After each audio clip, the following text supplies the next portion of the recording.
Lisons ensemble ce matin dans Matthieu au chapitre 15, les versets 21 à 28. Matthieu chapitre 15, versets 21 à 28.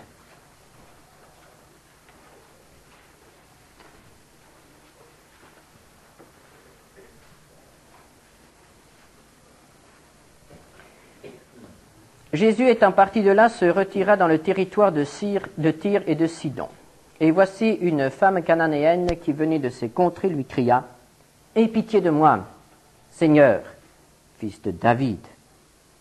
Ma femme est cruellement tourmentée, ma fille est cruellement tourmentée par le démon. » Il ne lui répondit pas un mot, et ses disciples s'approchèrent et lui dirent avec instance « Renvoie-la, car elle crie derrière nous. » Il répondit « Je n'ai été envoyé qu'aux brebis perdues de la maison d'Israël. » Mais elle vint se prosterner devant lui, disant « Seigneur, secours-moi. » Il répondit « Il n'est pas bien de prendre le pain des enfants et de le jeter aux petits chiens. »« Oui, Seigneur, dit-elle.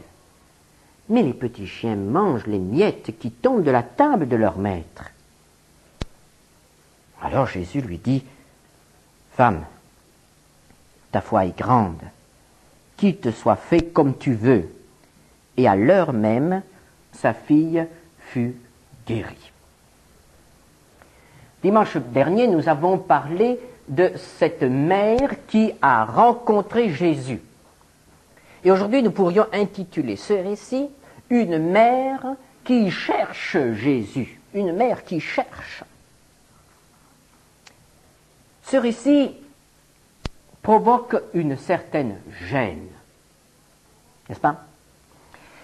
Ce n'est certainement pas ce texte-là que vous allez choisir pour en faire un tract d'évangélisation, n'est-ce pas?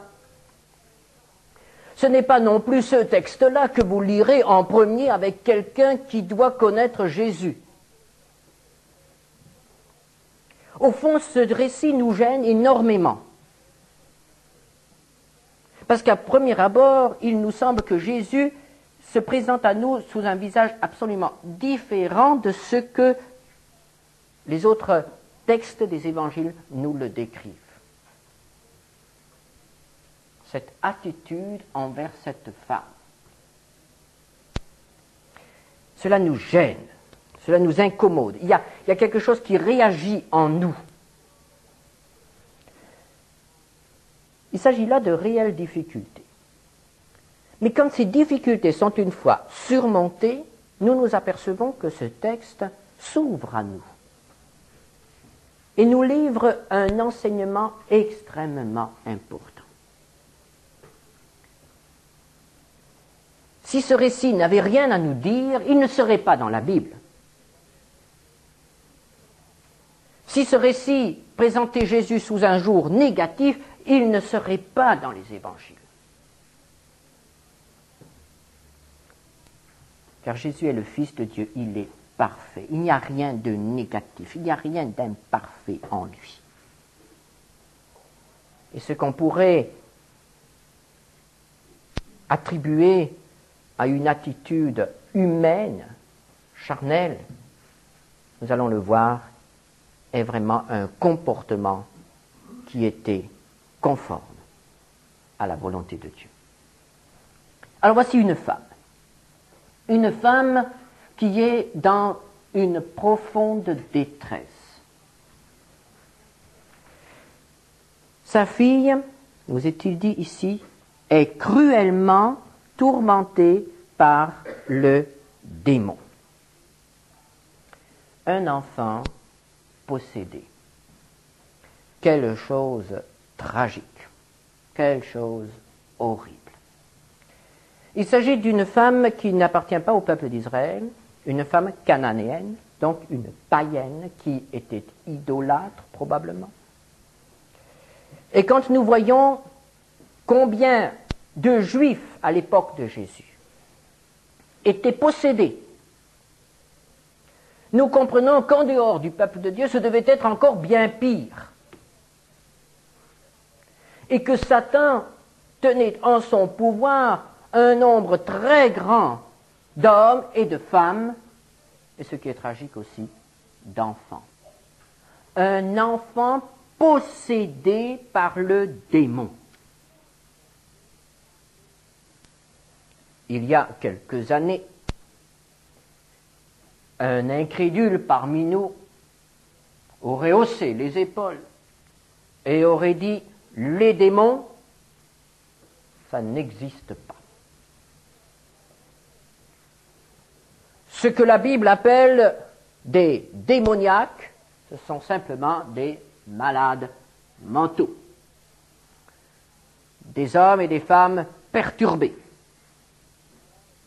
Mais depuis quelques années, même le monde doit reconnaître qu'il y a des démons et qu'il y a des hommes et des femmes qui sont possédés par le démon.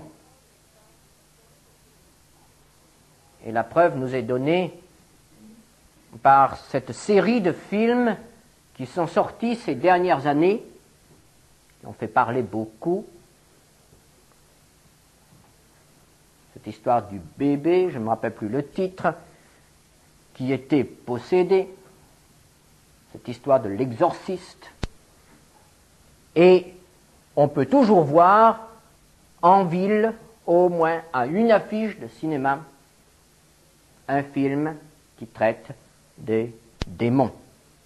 Donc aujourd'hui, on se préoccupe à nouveau des démons. Et on sait qu'ils existent. Nous n'avons pas besoin du témoignage du monde pour croire qu'ils existent, puisque la Bible nous en parle. Les démons sont des anges déchus qui prennent possession d'un être et qui agissent par lui. Et la Bible nous dit que dans les derniers temps, avant le retour de Jésus, il y aura de plus en plus de personnes qui seront sous l'emprise des démons. Et alors on peut s'imaginer l'angoisse de cette femme qui soudain doit se rendre à l'évidence: mon enfant est possédé. Mon enfant n'est plus la même. Depuis quelque temps, cette mère avait observé chez son enfant, chez sa fille, certaines modifications de caractère et de comportement. Elle n'y avait pas cru tout d'abord. Mais un jour, elle a dû reconnaître, c'est vrai, ce n'est plus ma fille, ce n'est plus mon enfant. Elle est animée par un autre esprit. Elle est possédée. Quel drame. Sans parler de possession, nous pouvons dire qu'il y a aujourd'hui de nombreuses familles qui vivent dans une angoisse semblable à l'égard de leurs enfants, et même dans nos églises. Je ne parle maintenant pas de possession. La possession est un problème bien particulier. Mais je parle de ce qui se passe dans bien des familles où les parents doivent se rendre compte, réaliser peu à peu, de profonds changements dans le caractère et dans le comportement de leurs enfants. Au point qu'à un certain moment, ils doivent dire « ce n'est pas possible, ce n'est plus lui, il a complètement changé ». Combien de parents ne s'y retrouvent absolument plus avec leur grande fille ou leur grand-fils? Il faut savoir que nos enfants subissent de plus en plus d'influence. Il y a la philosophie. Autrefois, c'était un problème pour certains. Pour ceux qui avaient le grand privilège de pouvoir étudier. Mais il était une minorité. quelques-uns seulement passés par la classe de philosophie. Aujourd'hui, c'est une majorité. Un grand nombre de nos fils et de nos filles dans nos églises passent par les classes de philo. Et il faut bien reconnaître qu'une année de philo transforme un jeune. Ils ne sont plus les mêmes à la fin de cette année de philo qu'avant. La philosophie à la mode aujourd'hui est une philosophie athée, une philosophie nihiliste, une philosophie qui nie toute chose, qui critique toute chose, qui détruit toute chose.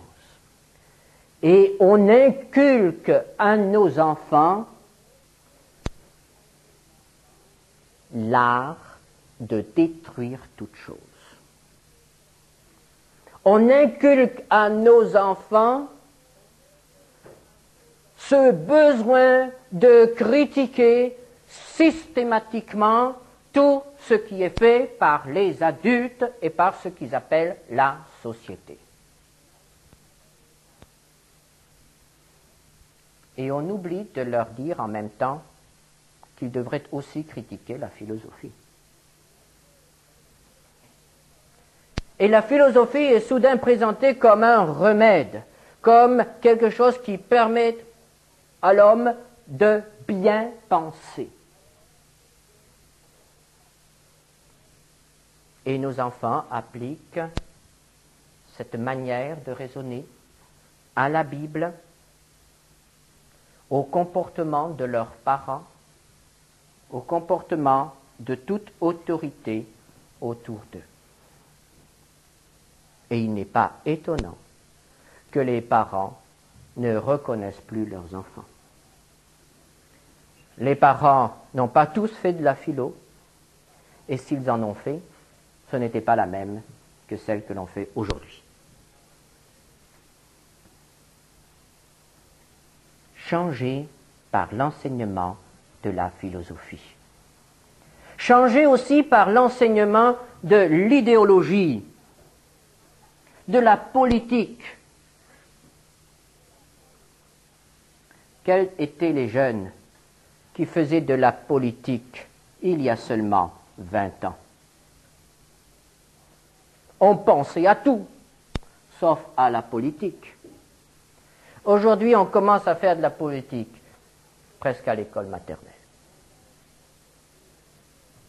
On inculque une idéologie. On inculque la haine de l'adversaire. Et quand on pense que nos enfants sont soumis à cette influence, on les pousse à haïr, on les pousse à combattre, on les pousse à détruire, alors qu'en famille et à l'Église, on les pousse à aimer, on les pousse à aider et à construire. Quel conflit pour nos jeunes! Comment allier ces deux choses? Quand pendant toute la semaine, ils sont soumis à cette influence qui n'est que faiblement compensée, parce que l'Église peut leur offrir, au cours d'une ou deux réunions par semaine, ou au cours d'un enseignement par semaine, ou au cours d'un culte par semaine, et ce que la famille faiblement essaye de leur transmettre, tout en sachant qu'elle est de plus en plus contestée. Et alors nous rencontrons des jeunes dans nos églises qui sont persuadés qu'il n'y a pas d'autre moyen d'évangéliser le monde que de soutenir les groupuscules révolutionnaires. Et même dans nos églises évangéliques, il nous arrive d'entendre des évangélistes, ces jeunes, qui introduisent dans l'Église toute cette idéologie, tout ce levain de la haine et de la lutte entre les différentes classes sociales, les différentes catégories, les jeunes contre les âgés, les aînés, les enfants contre les parents, tout ce système de lutte et de conflit, on oppose les uns aux autres. Cette idéologie qui transforme nos jeunes. D'autres parents s'aperçoivent que leur enfant change sous l'influence de religions orientales. Même dans les églises évangéliques, cette influence se fait sentir. Et parfois, certains se laissent entraîner par des expériences qui sont extrêmement dangereuses. Et quand on lit certains articles, certains reportages, on s'aperçoit que des jeunes qui n'avaient pas trouvé la réponse dans leur église se sont laissés prendre par des sectes comme les Enfants de Dieu ou comme la secte Moon. Et ce sont des enfants qui tout à coup sont dressés contre leurs parents. Ils deviennent des étrangers pour leurs parents, même des ennemis pour leurs parents. Ils sont endoctrinés, ils sont littéralement possédés par un autre esprit qui les braque contre leur famille. Ils ont été arrachés à leur famille. Et on pourrait continuer. On pourrait énumérer tout ce qui, aujourd'hui, prend possession de nos enfants et de nos jeunes. Une certaine notion de liberté, qui est en réalité de l'inconduite, qui est en réalité l'esclavage des sens, l'esclavage d'une certaine sexualité qui détourne nos jeunes de ce que Dieu a voulu, de ce que Dieu nous a donné dans sa parole. Et ces parents qui tout à coup s'aperçoivent que leur fils ou leur fille ont des comportements impudiques, impurs, et qui, sous prétexte de renverser des tabous, se ruinent eux-mêmes. Quelle détresse dans ces familles chrétiennes qui soudain découvrent que leur fille a abandonné le chemin de la pureté et de l'honnêteté. Quelle détresse aussi dans les familles lorsqu'on s'aperçoit que l'enfant se drogue. Vous avez peut-être lu cet article dans Paris Match, l'article d'un père qui raconte comment il n'a pas voulu croire que son fils était un drogué. Et finalement, il a dû l'admettre. Son fils se droguait. Et on pourrait encore parler de la mondanité. On pourrait encore parler de toutes ces choses qui nous prennent nos enfants. Et voilà une mère qui s'aperçoit que son enfant a changé. Son enfant n'est plus le même. Parce qu'elle est animée par un autre esprit. Et quand elle l'a réalisé, il était déjà trop tard. Le démon avait déjà pris possession de son enfant. Et la plupart du temps, quand nous réalisons que nos enfants ont changé, il est déjà trop tard. Ils sont déjà endoctrinés. Ils sont déjà tombés. Ils nous ont déjà été arrachés. Ils ne sont plus les mêmes. Et nous nous apercevons qu'un abîme infranchissable, un gouffre s'est ouvert entre eux et nous sommes absolument désarmés. Les enfants sont devenus des étrangers dans notre maison, dans notre famille. La famille est déchirée. Mon fils, ma fille est possédé.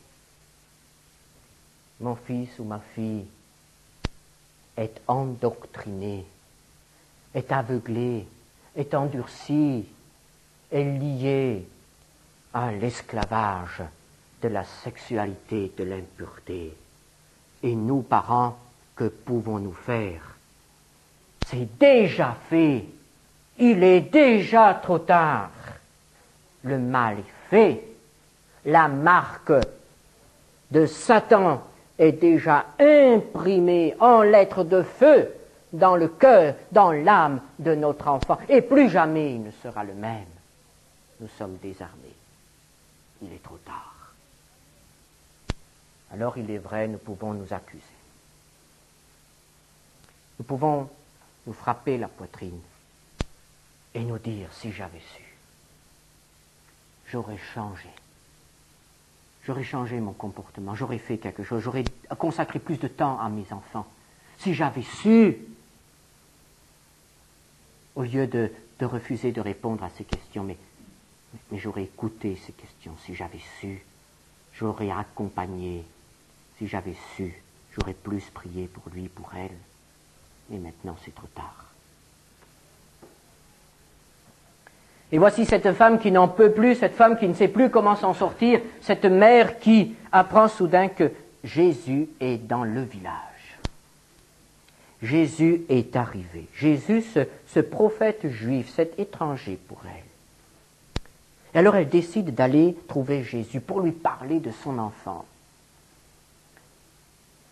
Et si nous nous penchons sur ce texte, nous voyons que des obstacles se dressent entre cette femme et Jésus. Oh, combien d'obstacles il y a là! Combien d'obstacles!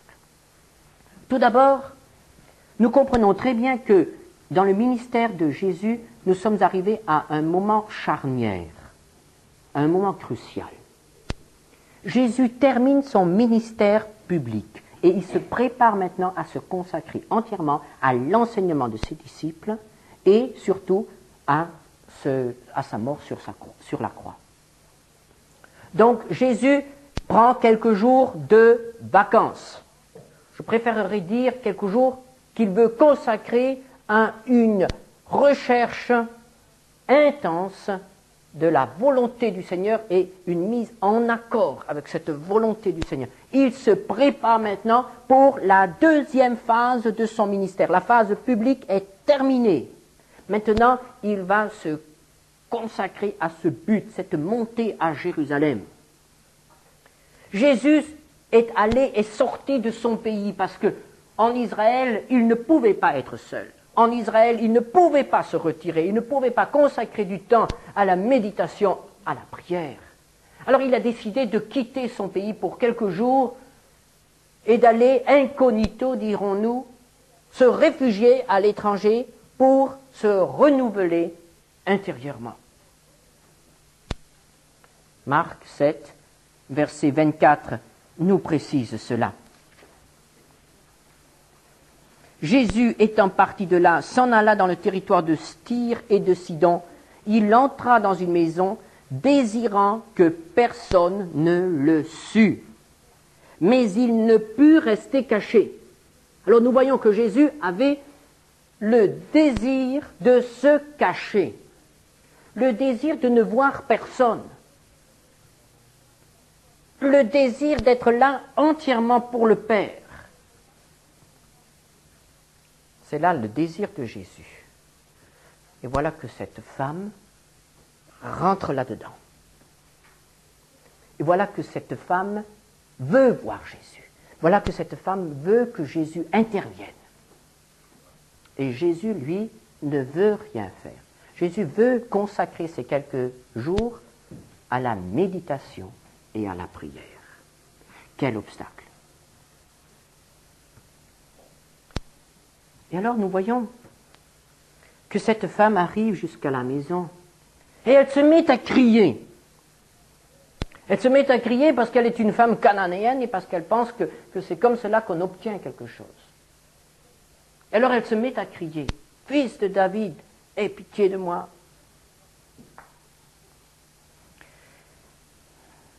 Au chapitre 15 de Matthieu, verset 23, nous lisons, « Il ne répondit pas un mot. » C'est cela qui nous choque. Comment? Jésus, que nous avons appris à connaître dans les évangiles comme étant celui qui a compassion, une compassion infinie pour toutes les souffrances, toutes les détresses humaines. Souvenons-nous, dimanche dernier, nous avons vu que cette pauvre veuve n'a rien demandé. Elle n'a pas crié. Elle n'a peut-être même pas regardé Jésus.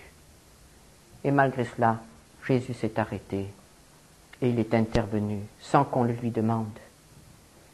Et c'est par centaines, c'est par milliers que des hommes ont été guéris, libérés, aidés par Jésus, très souvent sans qu'ils le demandent, tout simplement parce que Jésus voyait leur détresse et leur venait en aide. Et ici, voici une femme qui est dans une détresse profonde, une femme qui veut vraiment être aidée, une femme qui croit que Jésus peut l'aider, et Jésus ne répond pas. Un silence incompréhensible, même pour nous aujourd'hui. Un silence que nous pourrions qualifier d'insupportable. Combien il est douloureux de crier à Dieu pendant longtemps pour quelque chose et de ne pas obtenir de réponse. Les silences de Jésus, les silences de Dieu sont pour nous insupportables. C'est déjà tellement difficile de parler à quelqu'un qui ne vous répond pas, de parler à quelqu'un qui ne vous adresse pas un seul mot. À la longue, on se lasse. Et cette femme qui était là et qui criait, et Jésus ne lui répondait pas. Et alors arrivent les disciples. Et les disciples s'approchèrent et lui dirent avec instance, « Renvoie-la, car elle crie derrière nous. » Alors les disciples ont compris quelque chose. Ils ont interprété le silence de Jésus et ils ont dit, Jésus ne veut rien faire pour cette femme. Alors ils sont allés vers cette femme et lui ont dit, va-t'en, le maître ne veut pas t'entendre. Ah, quand les serviteurs s'en mêlent.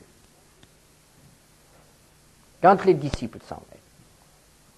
Eux, ils ont compris ce que Jésus voulait. Ils ont compris, ils ont interprété l'attitude de Jésus. Et alors, ils transmettent cela. Et ils disent à cette femme, va-t'en. Va-t'en. Et ils sont là, tous les 12, à essayer de chasser cette mère. Et vous ne serez pas étonné de vous apercevoir qu'ils n'ont pas réussi. Parce que quand une mère lutte pour son enfant, eh bien, il faut être plus nombreux que 12 hommes pour en venir à bout.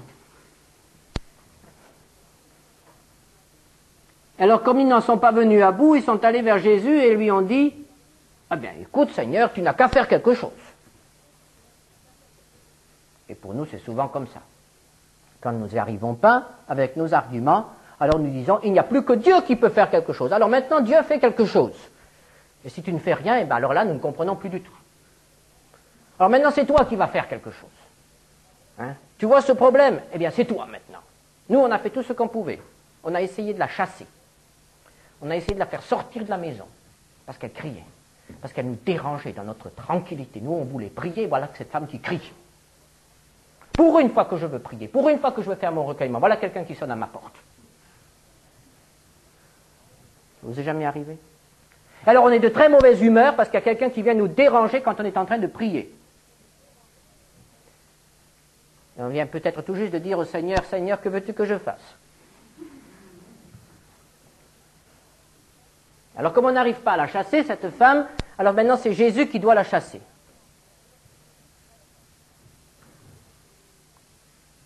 Et voilà que Jésus parle.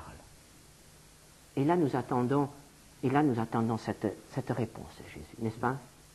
Parce que vous vous souvenez certainement de ces mères qui étaient venues avec leurs enfants, et puis les disciples aussi, pleins de zèle. Allez, pas d'enfants ici, pas d'enfants, ça dérange la réunion, les enfants. Allez, enlevez-vous. Ça bouge, ça crie, c'est indiscipliné. Partez, vous les mères, vous partez avec vos enfants, n'est-ce pas? De toute façon, les mères doivent être avec leurs enfants. Hein? Puis les enfants avec les mères, ça dérange. Alors bon, et après on s'étonne que les enfants ne sont pas attirés, n'est-ce pas? Bon. Et alors voilà que Jésus, lui, avait dit, non, laissez venir les petits enfants. On va arrêter la réunion. Les grandes personnes vont attendre et moi je vais bénir les enfants. Parce que là, les enfants ont besoin de cela. Alors là c'est merveilleux, n'est-ce pas? Là, nous reconnaissons Jésus. Jésus qui aussitôt redresse le tort. Jésus qui comprend, Jésus qui aide, Jésus qui calme les mamans et qui prend les enfants dans ses bras. Ah, ça c'est notre Sauveur. Et là, nous attendons maintenant que le Seigneur dise, mais oui, pauvre femme, allez, viens, raconte ce qui t'arrive. Alors regardons ce que Jésus répond. Je n'ai été envoyé qu'aux brebis perdues de la maison d'Israël. Quelle réponse! Quelle réponse!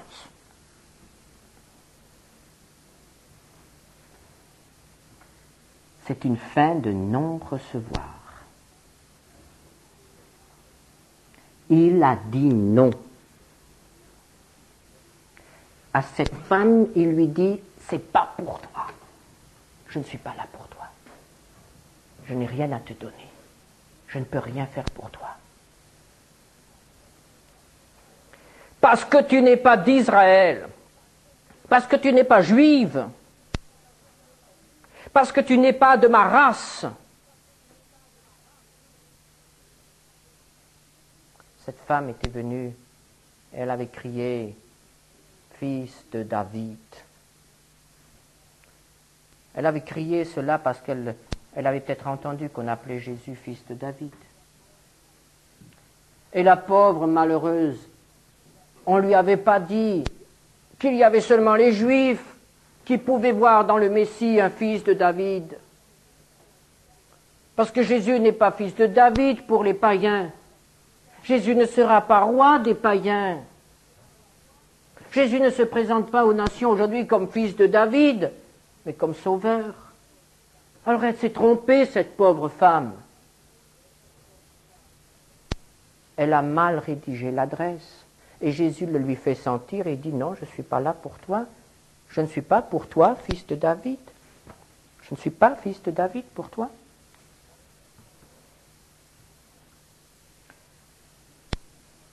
Dans Marc 7, verset 27, nous trouvons encore un détail. Et Jésus dit là, laisse d'abord les petits enfants, les enfants se rassasier, car il n'est pas bien de prendre le pain des enfants et de le jeter aux petits chiens. Marc 7, 27. Laisse d'abord. Il n'a pas dit tout à fait non, mais il a dit tu arrives trop tôt. Ce n'est pas encore ton heure. Tu arrives trop tôt. Il faut que d'abord d'autres soient servis. Après viendra ton tour. La pauvre femme, elle ne savait pas que pendant le ministère de Jésus sur la terre, Jésus n'était là que pour les Juifs. Jésus s'est présenté comme le Messie des Juifs. Jésus n'est pas allé à l'étranger pour annoncer la bonne nouvelle du royaume, mais pour se reposer, pour se taire. Pendant ces 3 ans et demi, Jésus était là seulement pour Israël, pas pour les païens. Ce n'est qu'après la Pentecôte que Jésus a donné à ses disciples l'ordre d'aller vers les païens. Ce n'est qu'après la Pentecôte que les nations ont été mises au bénéfice des bénédictions d'Israël. Mais avant la Pentecôte, le mur de séparation existait.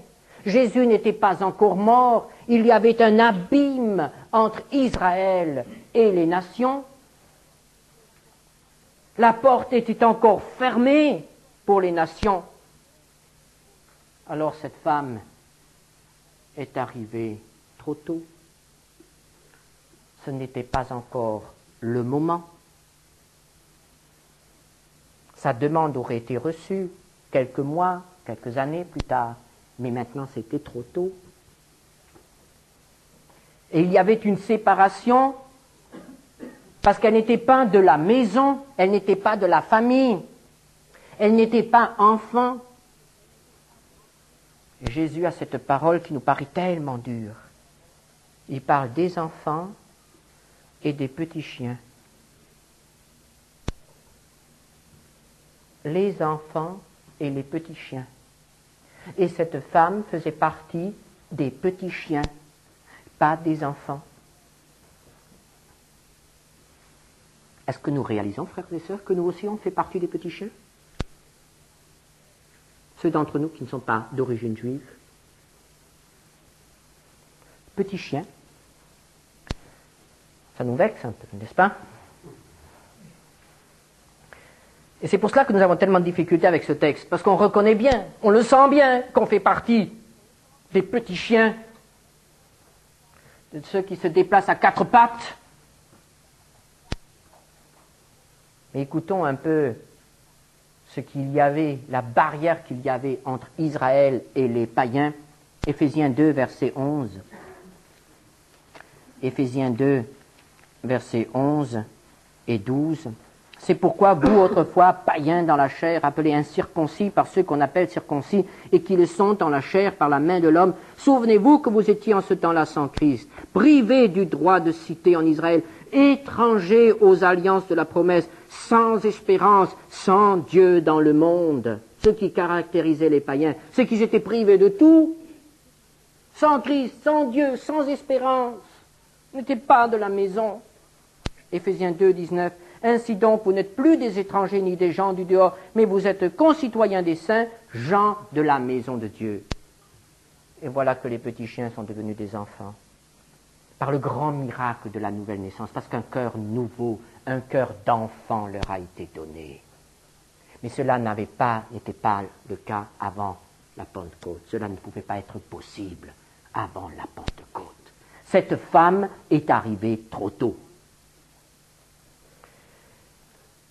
Et alors, arrivé à ce moment-là, nous voyons cette femme prosternée, au verset 25, aux pieds de Jésus, et qui implore, « Seigneur, secours-moi ». Et Jésus qui lui parle des enfants, et qui lui parle des petits chiens. Jésus qui lui dit, « Je ne suis pas là pour toi ». Jésus qui lui dit, « Tu viens trop tôt ». Comment va-t-elle réagir? Frères et sœurs, comment aurions-nous réagi? Moi, je sais comment j'aurais réagi. Je me serais levé d'un bond et je serais sorti. Et j'aurais peut-être crié « Raciste !» Et mon enfant serait resté possédé.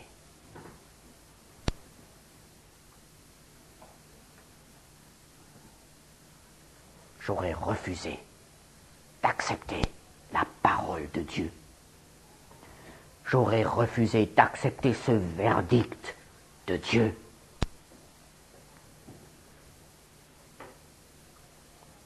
Et cette femme est là au pied de Jésus. Est-ce qu'elle va se rebiffer? Cet obstacle, le plus grand de tous, notre amour-propre, notre honneur. Il n'y a rien de pire pour nous, n'est-ce pas, que quand on nous fait des reproches sur notre race. Quand on nous refuse quelque chose à cause de notre race, alors on est sensible, alors on réagit. Elle aurait pu dire, ma race vaut autant que la tienne. Je ne suis pas juive, mais je suis cananéenne. Elle ne l'a pas dit. Et elle ne l'a probablement pas non plus pensé. Parce qu'elle avait la bonne position. Elle était aux pieds de Jésus. Et son amour pour son enfant était plus grand que son orgueil, plus grand que son amour-propre, plus grand que son honneur même. Elle voulait que son enfant soit guéri. Et elle savait très bien que si elle quittait Jésus, son enfant ne serait pas guéri. Et elle a adopté la bonne attitude. Elle reste et elle reconnaît qu'elle n'a aucun droit. Frères et sœurs, très souvent, nous n'obtenons rien parce que nous n'avons pas encore compris que nous n'avons aucun droit. Et alors, nous sommes devant le Seigneur. Peut-être à genoux physiquement, mais intérieurement, nous sommes sur nos pattes de derrière.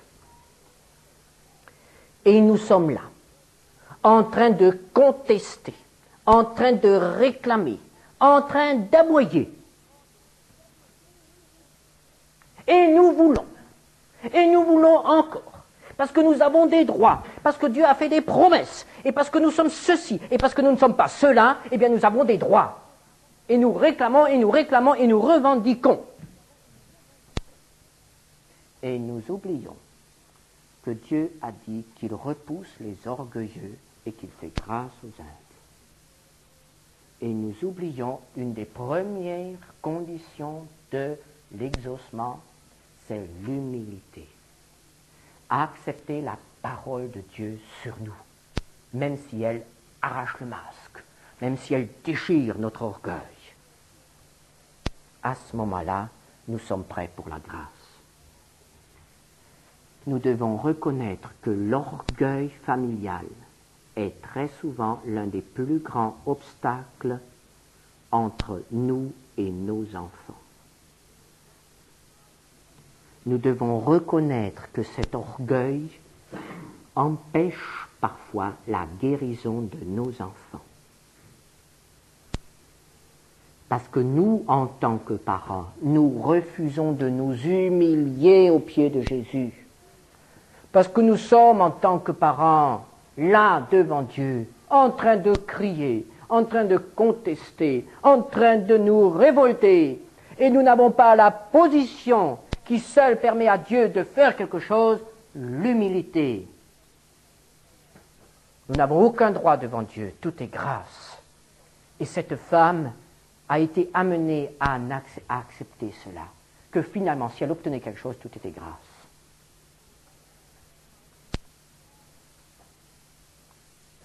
Et nous voyons qu'elle a accepté. Verset 27. Oh, cette réponse de cette femme, c'est une des plus belles phrases que l'on puisse trouver dans la bouche d'une maman. Cette ingéniosité, oh, c'est quelque chose de merveilleux, que cette femme ne s'est pas mise à pleurer, à se fâcher, mais elle a eu la réponse magnifique. Oui, Seigneur. Oui, je suis petit chien. Mais les petits chiens mangent les miettes qui tombent de la table de leur maître. Oui, je ne veux rien prendre aux autres, mais une miette. Tu vois, Seigneur, en ce moment, je ne les prive pas, tu n'es pas en Israël, tu es ici. Laisse tomber la miette. Une miette pour nous. Est-ce que nous nous contentons des miettes du Seigneur? Et quelle miette est tombée! Quelle miette! La guérison de sa fille. Alors Jésus lui dit, femme, ta foi est grande. Qu'il te soit fait comme tu veux. Et à l'heure même, sa fille fut guérie. Cette femme a obtenu quelque chose en avance. Il faut que nous le reconnaissions. Dans le plan de Dieu, si on peut dire dans les dispensations de Dieu, elle n'avait encore aucun droit.